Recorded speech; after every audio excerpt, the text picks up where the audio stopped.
Hi மக்களே, உங்கள் விஜயண்ணா CM ஆயிட்டார். வேறு லெவலில் பட்டை கிளப்பி சிறப்பாக பதவி ஏற்றுட்டார். இன்றைக்கி நார்மலாக பதவி ஏற்பாங்க பார்த்தீங்களா, அந்த மாதிரி இல்லாமல் கையை காலாட்டி ஆடியோ லான்ச்சில் எப்படிலாம் பேசணுமோ அதெல்லாம் அப்படியே ப்ரிப்பேர் பண்ணிட்டு வந்து சூப்பராக பதவி ஏற்று இன்றைக்கி முதலமைச்சராக வந்து உட்காந்துட்டார். சில 3 கையெழுத்து சூப்பராக போட்டு இனிதே அவரோட ஆட்சியை வந்து தொடங்கியிருக்கிறாரு. வாழ்த்துக்கள் விஜயண்ணா. முக்கியமாக ஒரு பிரேக் ஒன்று சூப்பராக ஒன்று போட்டார். இது எல்லாரும் எதிர்பார்த்த ஒரு ட்விஸ்ட்டு தான். அதை வந்து கரெக்டாக அந்த இடத்துல போட்டார்.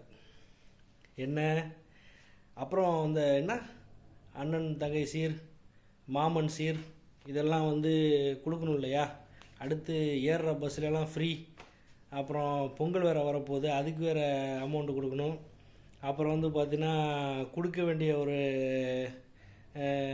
வேலையில்லா பட்டதாரிகளுக்கு ஒரு 4000 ரூபா, அப்புறம் அது இல்லாமல் பெண்களுக்கு ஒரு 2500 ரூபா, இதெல்லாம் கொடுக்கணும் இல்லையா? அதெல்லாம் அப்புறம் ஏன் கையெழுத்து உடனே போடலை? பொறுமையாக போடுவோம். அதுக்கு ஒரு பிரேக்கை போடுவோம். என்ன அப்படின்னா, அங்கே தான் மேட்ரு. வெள்ளை அறிக்கை விடுவோம், கஜானா காலி ஆயிடுச்சு அப்படின்னு சொல்லி ஒரு பிரேக்கு. ஏன்னா நம்ம கேள்வி கேட்டுருவோம்ல, அண்ணா இதை ஏன் செய்யலைன்னு கேள்வி கேட்டோம்னா, ஏற்கனவே இருந்த ஆட்சியில் எல்லாத்தையும் சுரண்டி எல்லாம் தின்னுட்டாங்க, ஜீரோவில் இருக்குது பேலன்ஸு, அதில் நாங்கள் எப்படி உங்களுக்கு செய்ய முடியும், அண்ணனோட கஷ்டத்தை புரிஞ்சுக்கங்க அப்படின்னு உட்காந்து அழுகுறதுக்கு ஒரு அருமையான ஒரு பிரேக், ஒரு ஸ்பீட் பிரேக் கிடச்சிருக்கு. அதை அழகாக அண்ணன் இன்றைக்கி வந்து போட்டு விட்டார்.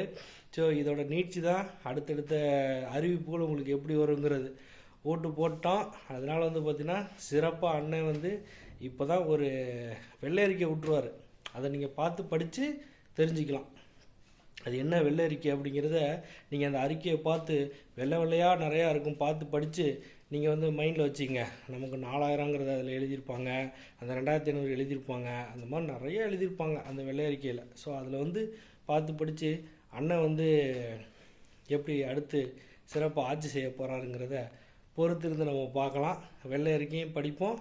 கஜானா எந்தளவுக்கு சிறப்பாக ஒர்க் ஆகிட்டுருக்கு, அவர் சொன்ன செயல் திட்டங்களை எந்தளவுக்கு நிறைவேற்றுவாருங்கிறத பொறுத்திருந்து பார்ப்போம் மக்களே.